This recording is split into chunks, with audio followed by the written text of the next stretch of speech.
71 पे बात होनी थी। सेक्शन 71 कहता बंधकित पट्टे का नवीनीकरण। यही स्थिति हम लोगों ने कहां देखी थी? धारा 64 वहां भी देखी थी। अच्छा, 71 की बजाय 70 से देख लेते हैं। अगर 70 छूटा हुआ है, 70 में कह रहा बंधक संपत्ति में अनुवृद्धि यानी असेशन है, और अनुवृद्धि आपको कहां थी? धारा 63। धारा 63 इसमें भी अनुवृद्धि थी। यह असेशन अंग्रेजी में कहें तो अनुवृद्धि आपको कहा गया था कि जब क्या होता है, बंधकित संपत्ति इसमें वृद्धि ये होती है, तब उसे अनुवृद्धि ये नाम दिया जाता है। बंधकित संपत्ति इसमें वृद्धि ये 2-3 तरीके से होती है। एक प्राकृतिक नेचुरल कारण, ठीक है, बंधकित संपत्ति इसमें वृद्धि इसके होते हैं। नेचुरल कारण आपसे कहा था कि आपने एक खेत ये ले रखा है, खेत बंजर है, पड़ोस में नदी बहती है, बाढ़ आई, बाढ़ में उपजाऊ मिट्टी ये आकर जमा हो गई, खेत उपजाऊ हो गया, तो बंधकित संपत्ति इसमें अनुवृद्धि हुई है। क्योंकि वृद्धि आप उसको नहीं कह सकते, जबकि क्या होता है, कुछ अनुपयोगी संपत्ति पर इकट्ठा हो जाए तब तो यह कहते हैं कि कूड़ा जमा हो गया। जब संपत्ति पर कुछ उपयोगी ये न सिर्फ इकट्ठा होता है बल्कि संपत्ति का भाग ये भी बन जाता है, तभी उसे वृद्धि ये कहा जा सकता है। हर शब्द का एक नेचुरल मीनिंग है, उसका एक प्राकृतिक अर्थ है प्रत्येक चीज का। हमने आपसे कई बार कहा कि खट्टी खटाई इसे कहने की कोई जरूरत नहीं है, क्योंकि खटाई खट्टी होगी ही, और मीठी खटाई नाम की चीज नहीं होती, क्योंकि खटाई इसी का एक नेचुरल मीनिंग है। तो वृद्धि इसका शाब्दिक अर्थ ये यही निकलता है कि संपत्ति पर कुछ उपयोगी ये इकट्ठा हो गया है, और जो कुछ उपयोगी इकट्ठा हुआ है वो कैसे? प्राकृतिक कारणों से इकट्ठा हुआ, प्रकृति की शक्तियां उसके पीछे कारक की भूमिका में है, व्यक्ति ये नहीं है उसके पीछे, तो इसे संपत्ति में अनुवृद्धि कहा जाएगा, और ये प्राकृतिक कारणों से हुई है। संपत्ति में अनुवृद्धि, ठीक है, ये मानवीय हस्तक्षेप इससे भी हो सकता है। मानवीय हस्तक्षेप, आपने अपने श्रम अपने परिश्रम इससे खेत को उपजाऊ बना दिया, तो मानवीय श्रम से अनुवृद्धि ये हो गई। भूल से, आकस्मिक कारणों से अनुवृद्धि ये हो सकती है। हमने आपको, ठीक है, 2 बीघे जमीन बंधक दी, अंदाज लगा लिया, या जो मापक हमने प्रयोग किया वो दोषपूर्ण था, उसने सही मापन किया ही नहीं। 2 बीघे की बजाय कितनी, ठीक है, 2.25 बीघे, ठीक है, या 2 बीघे की बजाय 2.5 बीघे, ये 2 बीघे के तौर पर माप दी गई। तो अगर 2 बीघे की बजाय 2.5 बीघे माप दी गई तो बंधक संपत्ति में अनुवृद्धि ये तो हुई है, क्योंकि हमने कहा ये बंधक संपत्ति हमने आपके पास बंधक रखी है, तो अनुवृद्धि तो है, लेकिन आकस्मिक कारणों से है, यह भूल से है। हमने बंधक की संपत्ति, ठीक है, आपके पास रखी, चकबंदी ये चली, और कुछ बेहतर हक ये हमें उसमें प्राप्त कर हो गया, तब भी बंधक की संपत्ति में अनुवृद्धि ये तो हुई है, यानी हक में अभिवृद्धि। अभिवृद्धि शब्द का प्रयोग नहीं करेंगे क्योंकि अभिवृद्धि अलग सेंस देता है, ठीक है। हक में वृद्धि, क्षेत्रफल में वृद्धि, या संपत्ति में किसी अन्य कारण से हुई वृद्धि ऐसी जो कि संपत्ति के मूल्य को बढ़ा दे, इसी को अनुवृद्धि कहा जाता है। जो संपत्ति की उपयोगिता बढ़ा दे उसे अभिवृद्धि कहते हैं, उसे इंप्रूवमेंट कहते हैं, और जो संपत्ति के मूल्य को बढ़ाए उसे असेशन या अनुवृद्धि ये कहते हैं, ठीक है। यद्यपि उपयोगिता बढ़ेगी तो भी संपत्ति अधिक मूल्यवान हो जाएगी, ठीक है ना। अच्छा, अनुवृद्धि और अभिवृद्धि दोनों पृथक्करणीय स्वभाव इसकी भी होती हैं और अपृथक्करणीय स्वभाव इसकी भी होती हैं, ठीक है। दोनों प्रकार की अनुवृद्धियां और अभिवृद्धियां ये होती हैं। धारा 63 और 63A उसमें हम लोगों ने देखा था, वहां हम लोग बंधककर्ता के अधिकारों की बात कर रहे थे, ठीक है। धारा 60 बंधककर्ता के अधिकार की बात करती है, धारा 60 का बंधककर्ता के अधिकार की बात करती है, समुपदेशन का अधिकार है उसका वहां। धारा 60 का बंधककर्ता के अधिकार की बात करती है, निरीक्षण का अधिकार है उसका। 61 बंधककर्ता के अधिकार की बात करती है, समेकन के विरुद्ध एक हक ये उसे मिला हुआ है। धारा 62 बंधककर्ता के अधिकार की बात करती है, धारा 62 में ऐसा बंधककर्ता जिसने बंधकित धन यानी बंधक धन ये चुका दिया है और फिर भी बंधकित संपत्ति का कब्जा उसे वापस नहीं मिला है, तो वो मुकदमा लाकर बंधकदार से कब्जे का प्रत्युद्धरण अर्थात रिकवरी ऑपोजिशन ये कर सकता है। धारा 63A ये अनुवृद्धियों और अभिवृद्धियों, असेशन और इंप्रूवमेंट इसकी बात कर रहे थे, और ये भी बंधककर्ता के ही अधिकार थे, ठीक है। सेक्शन 64 में कहता था कि बंधक, ठीक है, दार इसने अगर पट्टा इसका नवीनीकरण करा लिया है तो मोचन पर बंधककर्ता उस नवीनीकृत पट्टे का हकदार होगा। 63 और 63A उसमें भी अभिवृद्धियों और अनुवृद्धियों के बारे में यही बात कही गई थी। बंधकदार अगर बंधकित संपत्ति पर अनुवृद्धि और अभिवृद्धि ये करता है या हो जाती है तो मोचन पर बंधककर्ता अनुवृद्धि और अभिवृद्धि इसका हकदार होगा। ये अलग बात है कि अगर बंधकदार ने उस पर कुछ खर्च किया है तो कुछ दशाओं में बंधकदार खर्च प्लस उस पर ब्याज इसको मूलधन में जोड़ने का अधिकारी था, बाकी शेष हकदार बंधककर्ता ही था, क्योंकि वहां बंधककर्ता के अधिकारों की बात हो रही थी। धारा 65 वो भी उसके अधिकारों की बात करती थी, ठीक है। बल्कि धारा 65 उसके अधिकारों की बात नहीं करती थी, बल्कि 65 में कहता था कि कुछ संविदाएं ये विविक्षित मानी जाएंगी, ये माना जाएगा कि ये संविदाएं भी हुई हैं, यद्यपि उनका बंधक विलेख में स्पष्टता उल्लेख हो या न हो। और 65A कुछ दशाओं में बंधककर्ता को क्या करता था, पट्टा कर देने का हक ये देता था, ठीक है। तो यहां तक धारा 60 से लेकर के 65 तक और 65A तक बंधककर्ता के अधिकारों का वर्णन ये मिल रहा था। 66 में बंधक की संपत्ति का मूल्य कितना होना चाहिए, और फिर 67 से बंधकदार के अधिकार ये प्रारंभ हो जाते थे। तो 71 ये भी वही बात कर रहा है जो 63 और 63A कर रही है। 63 और 63A क्या कह रहे हैं कि चाहे पृथक्करणीय स्वभाव की अभिवृद्धि हो, चाहे पृथक्करणीय स्वभाव की अनुवृद्धि हो, और चाहे अपृथक्करणीय स्वभाव की अनुवृद्धि और अभिवृद्धि हो, चाहे वो प्राकृतिक कारणों से हुई हो, चाहे वो मानवीय कारणों से हुई हो, और चाहे आकस्मिक रूप से ये हो गई हो, अगर हुई है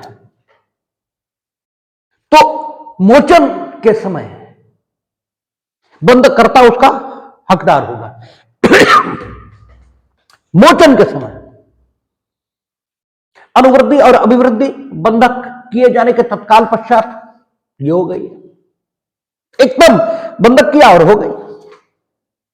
भाई भाग्य है बंधकदार का, ठीक है। और प्राकृतिक कारणों से हो गई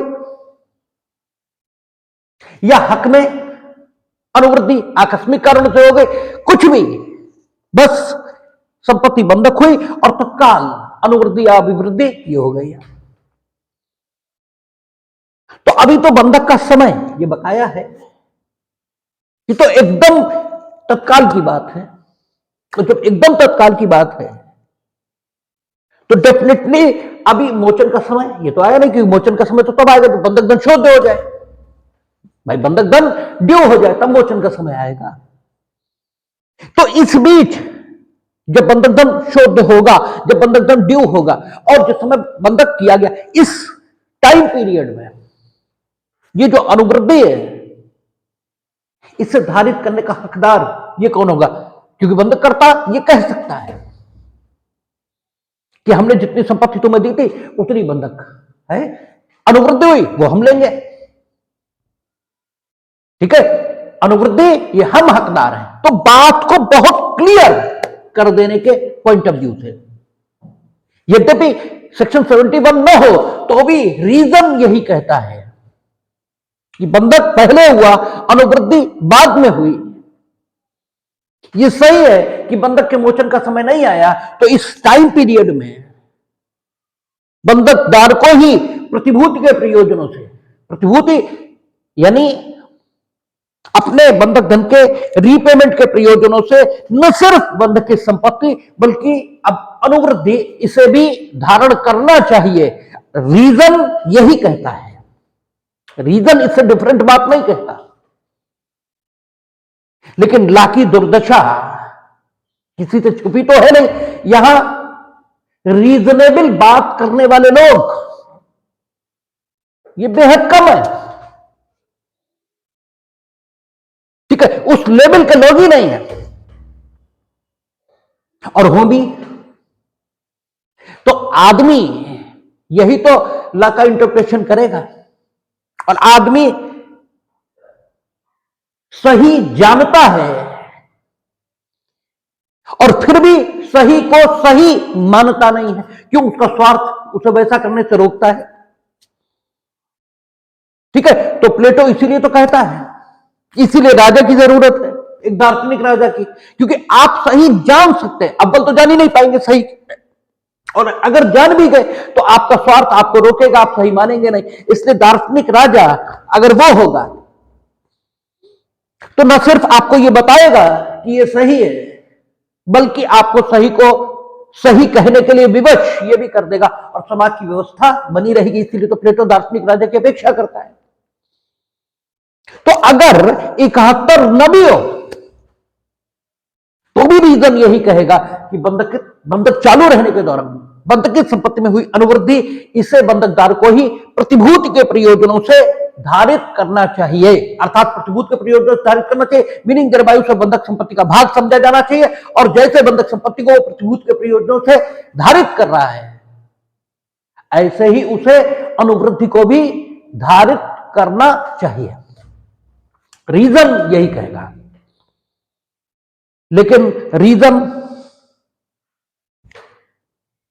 ये सबको समान रूप से निर्देशित करेगा इसमें संदेह है, क्योंकि हर आदमी रीजनेबल होगा जरूरी नहीं, और अगर होगा भी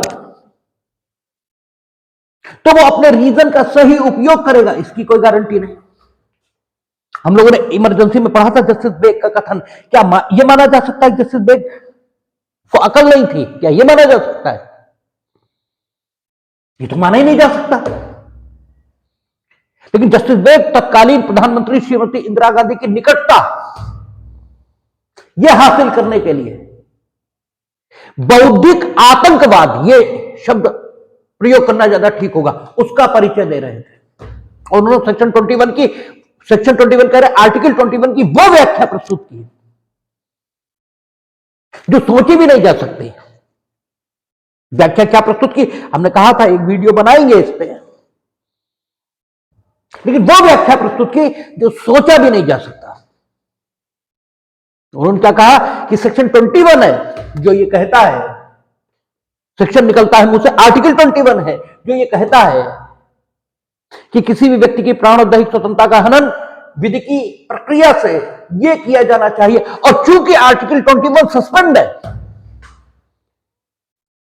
इसलिए आपकी प्राण और दैहिक स्वतंत्रता ये किसी भी प्रकार, ठीक है, हनन कर ली जाए तो वर्तमान में आपको कोई उपचार उपलब्ध नहीं है।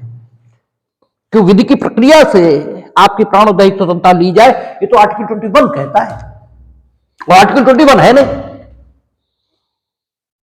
Because it is in suspended, ठीक है, ये सस्पेंड है।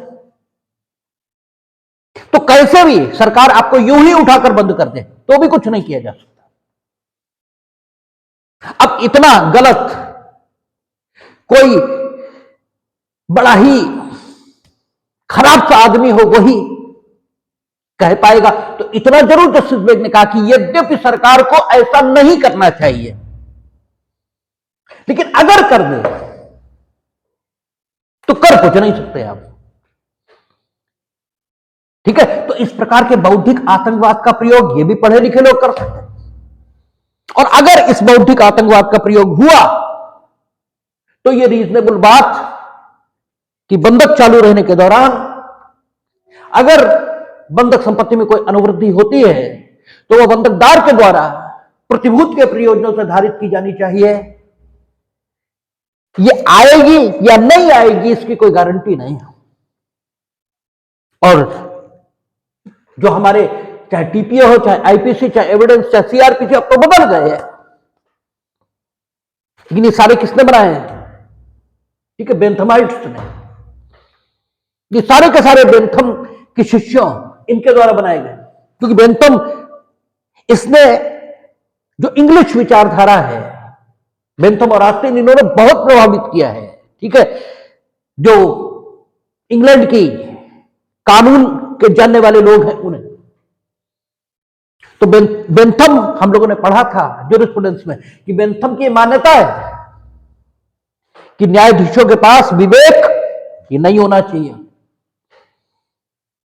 विधायिका इसे कानून को सांगोपांग, सांगोपांग अंग्रेजी में जिसे क्या कहते हैं, एब्सोल्युटली,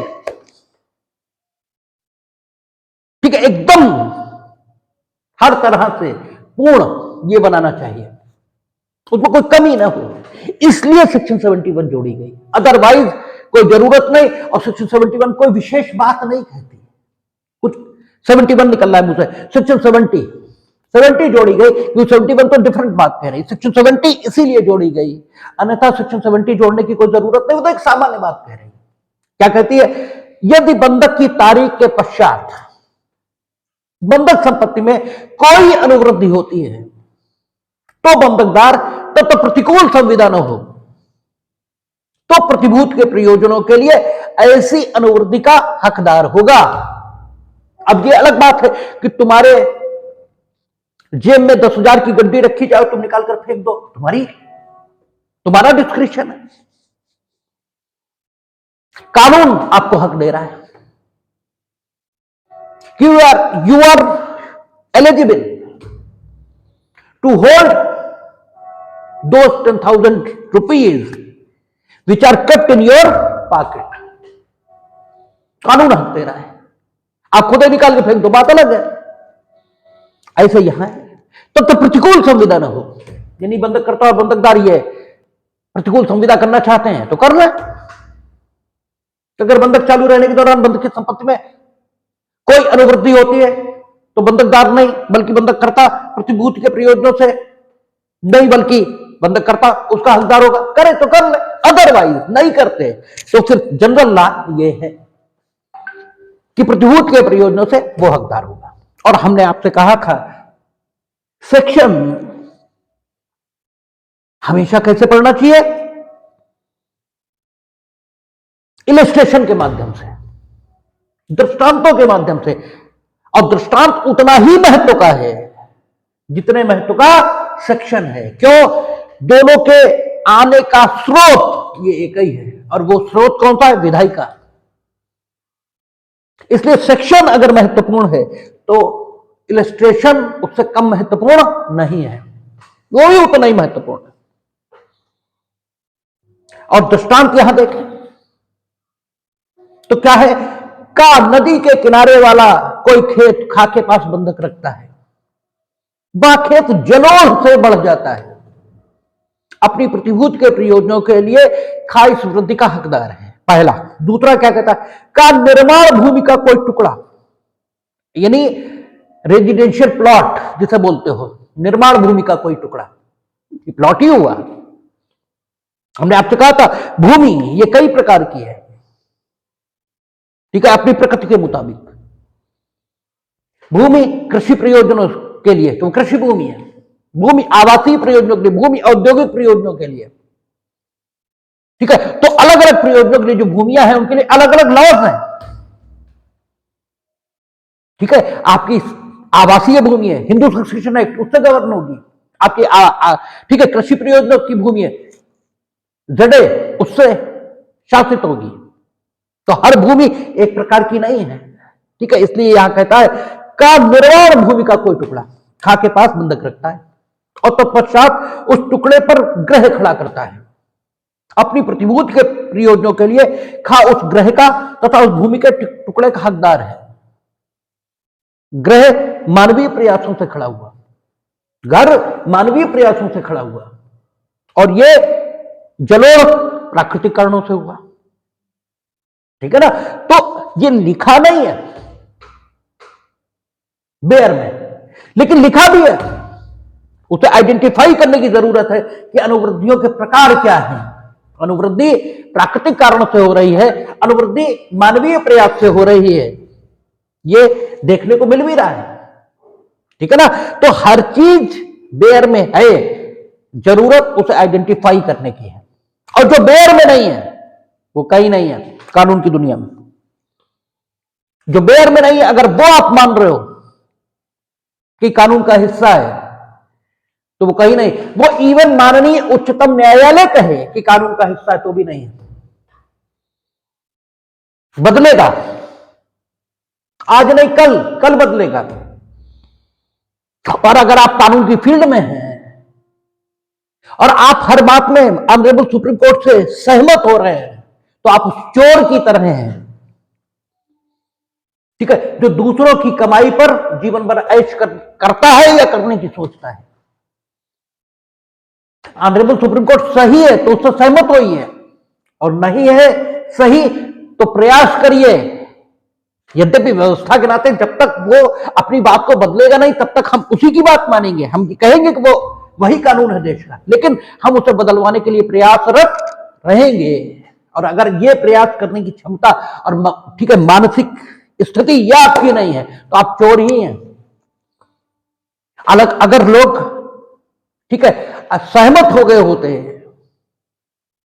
मक्खन सिंह आने के बाद, ठीक है, अगर लोग सहमत हो गए होते ए.के. गोपालन आने के बाद, अगर लोग सहमत हो गए होते गोलकनाथ आने के बाद, तो फिर जो आज स्थितियां हैं, मेनका गांधी और सारी चीजें, वो होती ही नहीं। तो सहमत होकर लोग बैठ गए। हम लोगों ने पढ़ा था कौन सा, अशोक हुर्रा वर्सेस रूपा अशोक हुर्रा। लोग इससे भी सहमत नहीं हुए, रिव्यू ये हो गया, और रिव्यू के बाद क्यूरेटिव पिटीशन ये आई, ठीक है। तो लोग लगातार प्रयासरत हैं, ठीक है, और जब तक आप प्रयासरत नहीं रहेंगे तब तक कोई योगदान आपका कानूनी फील्ड में हो ही नहीं सकता। और जिन्होंने कानूनी फील्ड में योगदान दिया सुरखाब के पर लगा कर आए थे, वो भी आप ही जैसे थे, ठीक है। उन्होंने भी एलएलबी ही किया था, उन्होंने भी यही कानून पढ़ा था, और उन्होंने उस कानून को बस ठीक से पढ़ा, संघर्ष किया, सहमत नहीं हुए, ठीक है। सहमत होने लायक से सहमत जरूर होइए, और जो सहमत होने लायक नहीं है उससे सहमत मत होइए।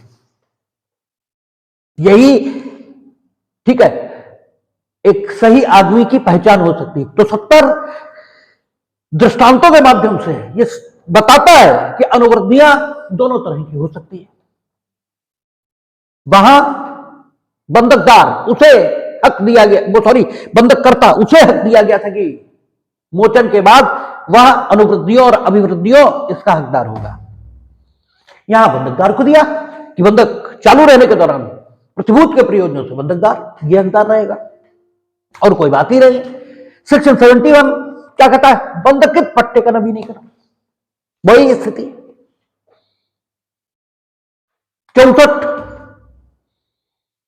यह कह रहा था कि बंधकदार ये पट्टे का रिन्यूअल, अगर बंधकी संपत्ति क्या है? पट्टा।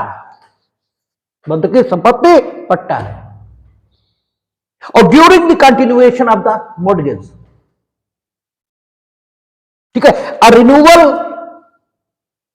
Has been got by the, ठीक है, किसके द्वारा? मॉर्गेजर, इसके द्वारा।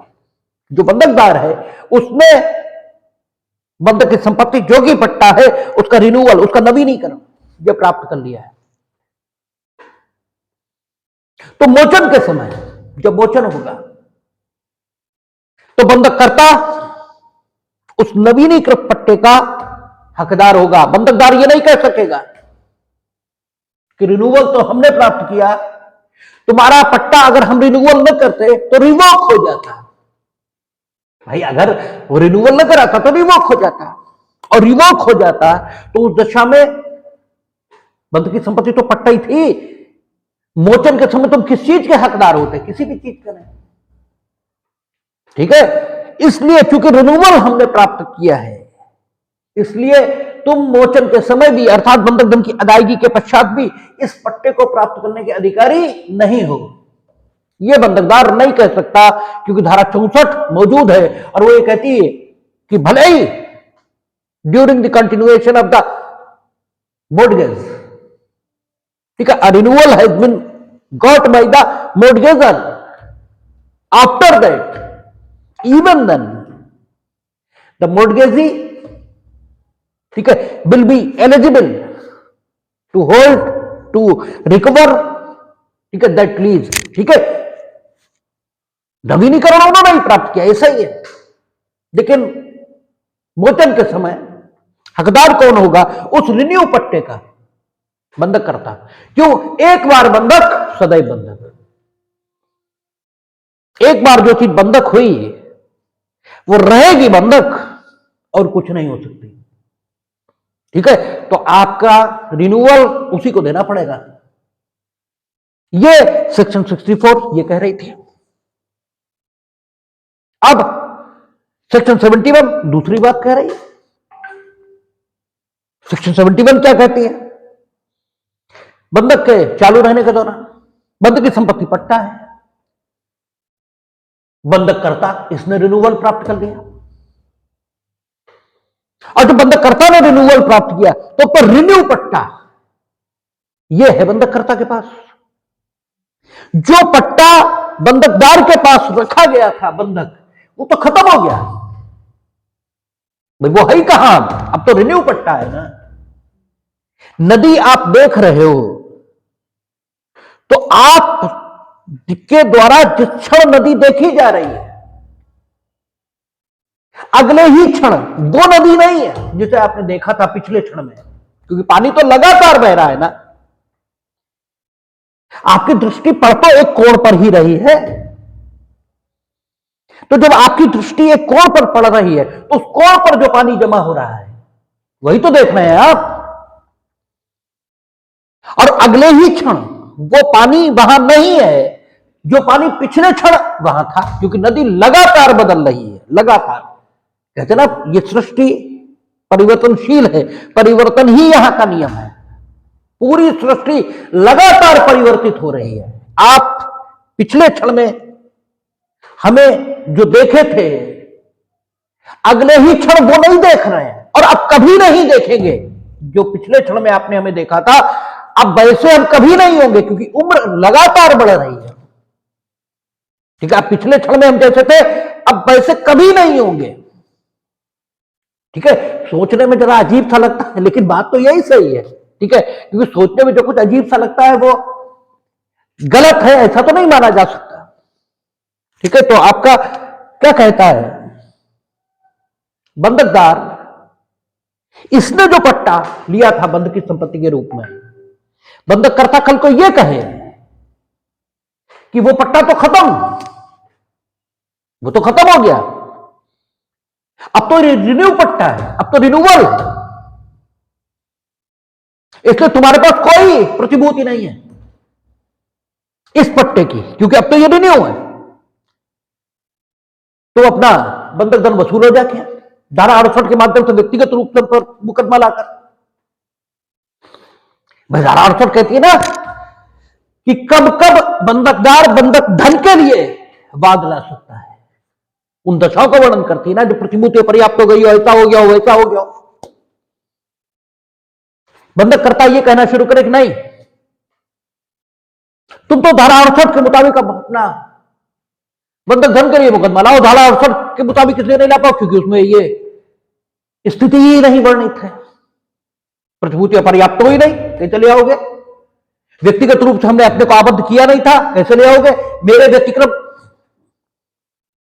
या हमारे किसी काम की वजह से प्रतिभूति पर्याप्त हुई हो, ऐसा भी नहीं है, ठीक है ना? तो तुम अपने घूम हो जाके ना तुम्हारा हम धारा 68 में देंगे और ना कुछ देंगे, ठीक है? ये न कह सके कौन? बंधक करता। इसलिए धारा 71 है। धारा 71 क्या करे? धारा 71 कहती है कि बंधक करता अगर बंधक चालू रहने के दौरान बंधक की संपत्ति का, ठीक है, बंधक की संपत्ति जो कि पट्टा है, अगर उसका कोई नवीनीकरण या रिन्यूअल ये प्राप्त कर लेता है तो प्रतिभूति के प्रयोजनों से बंधकदार उस रिन्यू पट्टे का, उस नवीकृत पट्टे का हकदार रहेगा और वो उस नवीनीकृत रिन्यू पट्टे को बंधक की संपत्ति की प्रतिभूति के तौर पर न सिर्फ धारित करेगा बल्कि बंधककर्ता जब मोचन करा लेगा तभी इस रिन्यू पट्टे का हकदार होगा। तो आप देखेंगे धारा 64 और धारा 70, वो सॉरी धारा 63 और धारा 70 ये ऐसे इनेक्ट हैं मानो ये एक दूसरे के काउंटर पार्ट हैं। और धारा 64 और धारा 71 ये ऐसे इनेक्ट है मानो ये एक दूसरे के काउंटर पार्ट। आज समय बचा नहीं था, ठीक है, इसलिए दो धाराएं ही रखेंगे, शेष बात हम लोग कल कर लेंगे, सुबह में देखेंगे।